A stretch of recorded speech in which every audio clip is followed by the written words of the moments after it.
All right, guys. So, if you've never seen this before, this is absolutely going to blow your mind. Welcome to the Gravity flight suit prototype. And this isn't necessarily new. They've been working on this technology for a couple of years. There's a number of other videos out of previous versions of this flight suit. But here's the thing. Even if you've seen this flight suit before, I feel like this video is still going to blow your mind. If you've never heard of this flight suit before, well then, this is absolute incredible technology.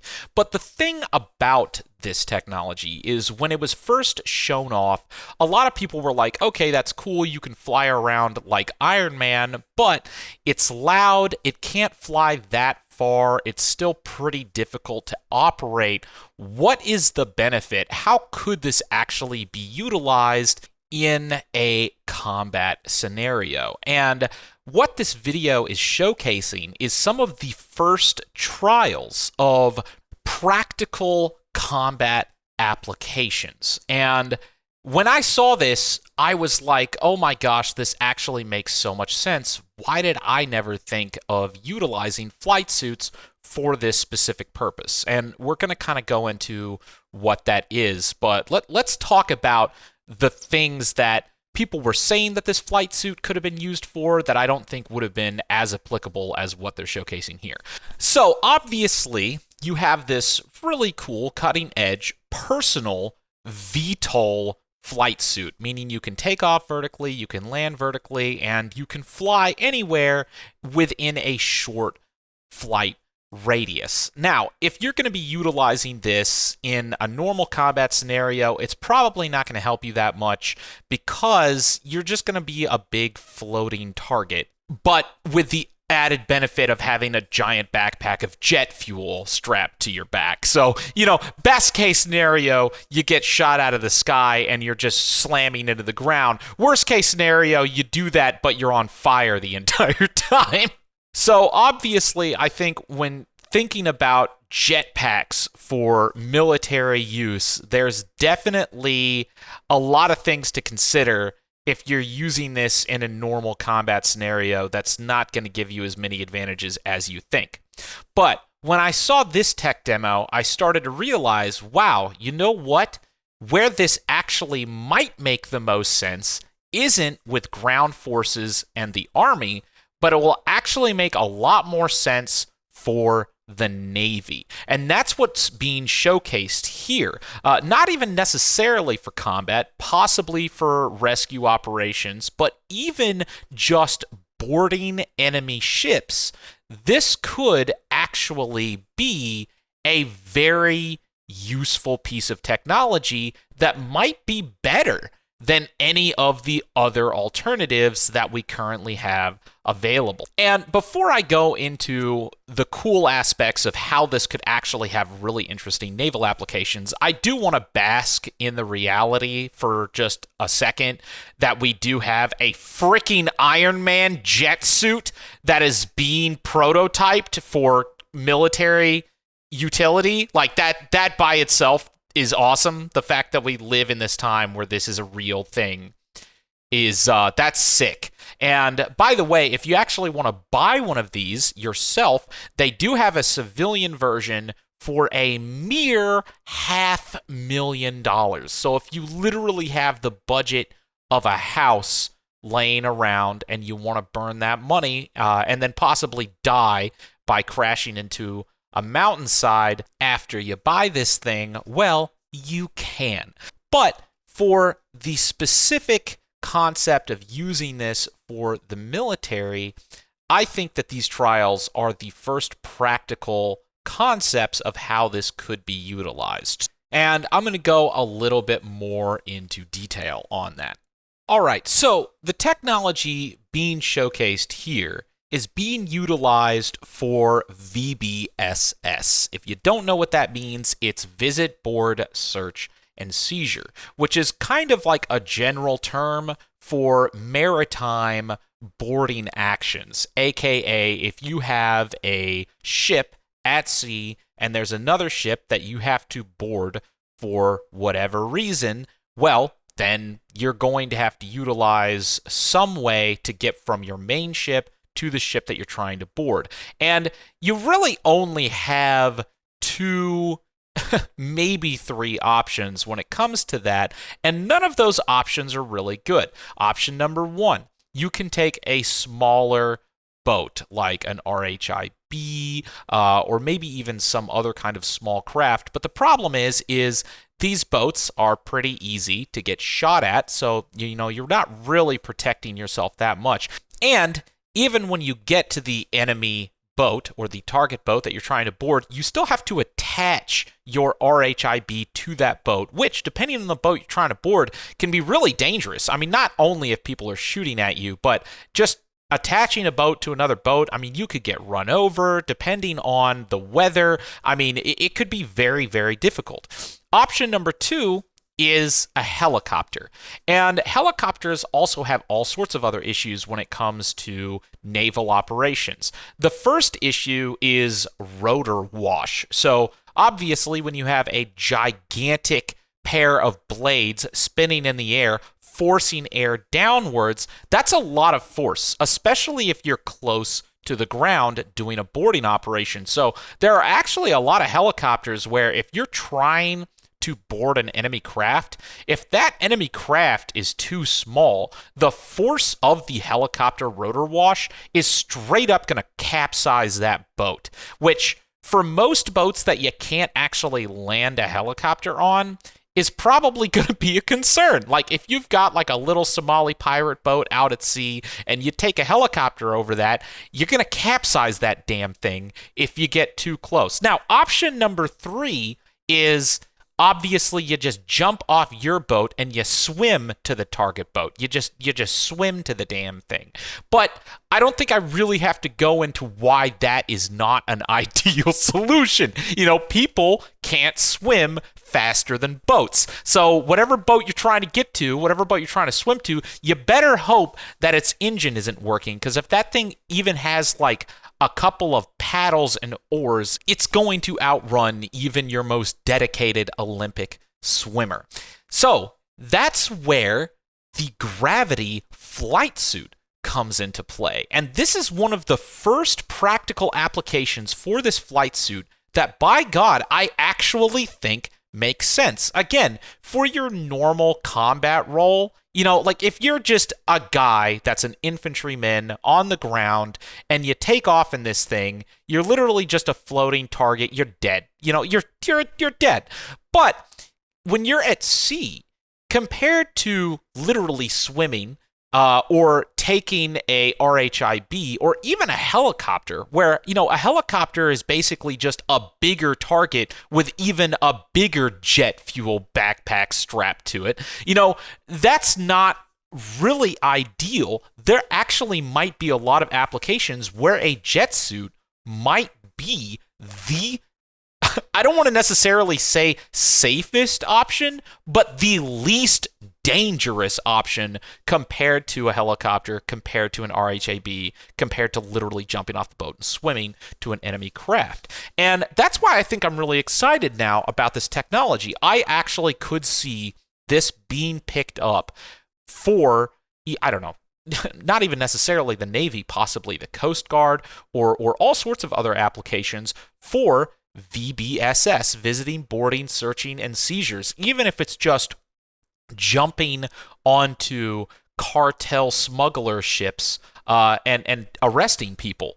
If any of you guys have watched videos of the Coast Guard having to board and seize semi-submersible smuggler ships, like that shit dangerous, man. Like, for real. Even when you have your little RHIBs that are trying to get to the semi-submersible, trying to dock to those semi-submersibles is like, it's hard. A lot of those Coast Guard ships, when they try to dock to that semi-submersible, they just straight up sink it. They accidentally ram it, and then having to jump from your boat to a semi-submersible that is not even made to be docked. Because even look at this ship right here. Like, imagine taking an RHIB and trying to dock to this thing, especially if the thing you're trying to dock to doesn't want to be docked to. Maybe the ship is actually built where it's difficult for another boat to attach itself to it, and it's too small for a helicopter to land, or maybe even too small for a helicopter to even let people fast rope onto the object. And fast roping has all sorts of other safety concerns and stuff like that. I mean, depending on how you're going to do it, you could easily fast rope and miss your boat and just fall straight into the water, which is why when you look at these jet suits, and especially how precise they are and how you can land on really small targets, as he's showcasing here. Look at that. He just landed on basically the equivalent of a semi-submersible sized smuggler ship. That a helicopter would have no chance in hell in order to get somebody to fast rope onto that tiny little craft that he just landed on with ease. You would have to have some very talented / suicidal people in order to pull something like that off.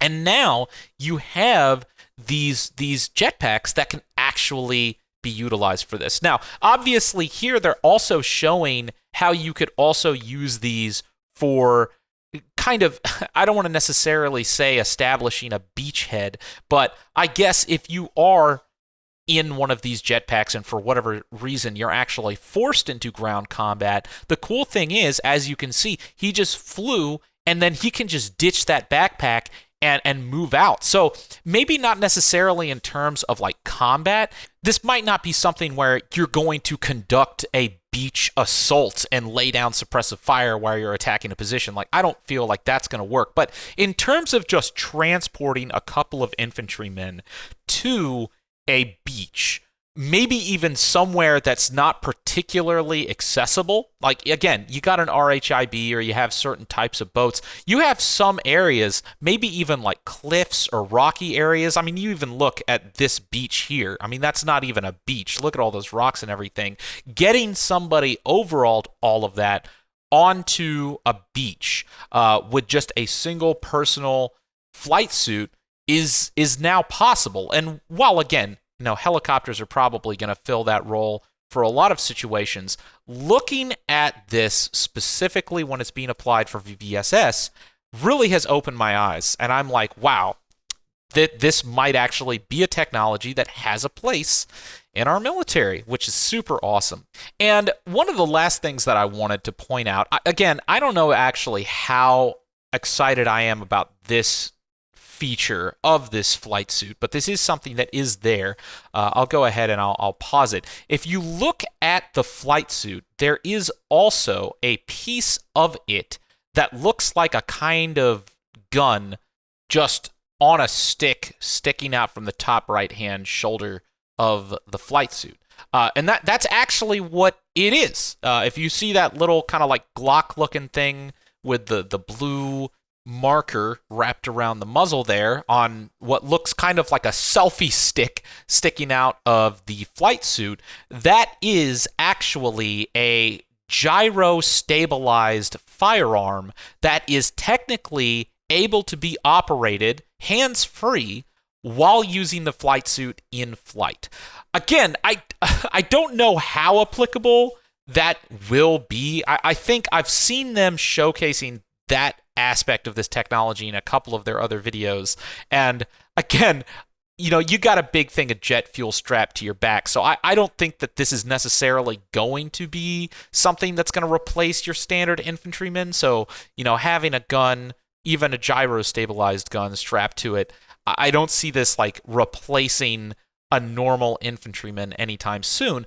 But if you are boarding an enemy craft utilizing this thing and you just need to lay down suppressing fire, this flight suit is built to accommodate that. So you could actually use a head-mounted targeting system, I don't know, similar to like what? An Apache gunner? Because the Apache gunner also has a head-mounted targeting system. You could look at the target that you want to acquire and you can lay down suppressing fire with your flight suit while you are moving to board that ship.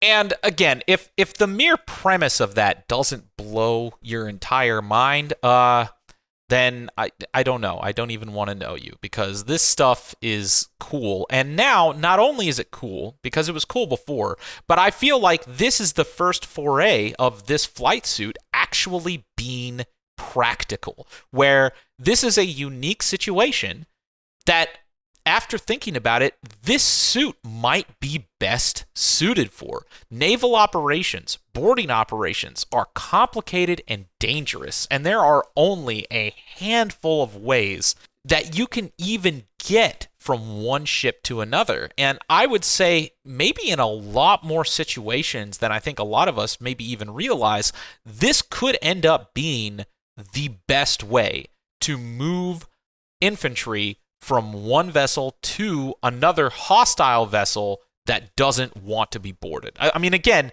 if you have a normal vessel that doesn't want to kill you, then use a ferry. That's not a big deal. But if you actually have a vessel that's trying to get away, and you need to move people to it so you can commandeer it, this could be the best option, especially if it is a tiny vessel, kind of like this one right now that you're looking at, that might capsize if you have a helicopter flying immediately over it, or is too nimble and quick for a helicopter to even get in a position where infantry could jump down from the helicopter onto the ship. This is something that can do pinpoint boarding maneuvers that honestly no other piece of technology can do. So that's really cool. I hope you guys think that this is really cool. I know I normally cover video games and stuff like that, but this was just so awesome that I had to cover it. Obviously, for Operation Harsh Doorstop, which is our game, our development team is always constantly researching tech, firearms. There's even a number of us that do contract work for companies that create products that are utilized by the military, either for training purposes, or, I mean, if you even look at this company, the company that created these jetpacks is a civilian company.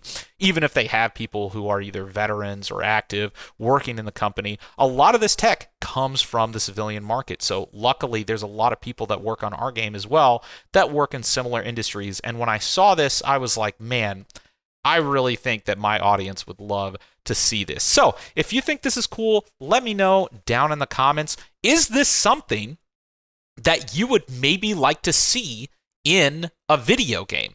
I was thinking about that earlier, and I was like, man, if this can be showcased to be practical, because this is not hypothetical, this is not conceptual, this is a real, live, real-world trial where this is being showcased to be applicable. This is not a SketchUp. This is not some CGI thing. This is real, which means that this technology is very quickly moving from future warfare and future warfare concepts to modern warfare. This is becoming modern warfare. How crazy is that? And I think it's only a matter of time before we see this being used in a real world scenario, which means I would love to see this at least being tested in a game, because I think that there's lots of interesting elements of these kinds of tactics that they're showcasing here, where this jetpack can transform the battlefield. Maybe not necessarily like a ground-based battlefield, but even a maritime naval operation. Changing the tactics there would be very interesting to see represented in a game. All right, thanks so much. I hope you guys enjoyed this. Hopefully you guys want to see more technology and videos like this. If you do, let me know in the comments. And besides that, I'll see you guys in the next one. Cheers.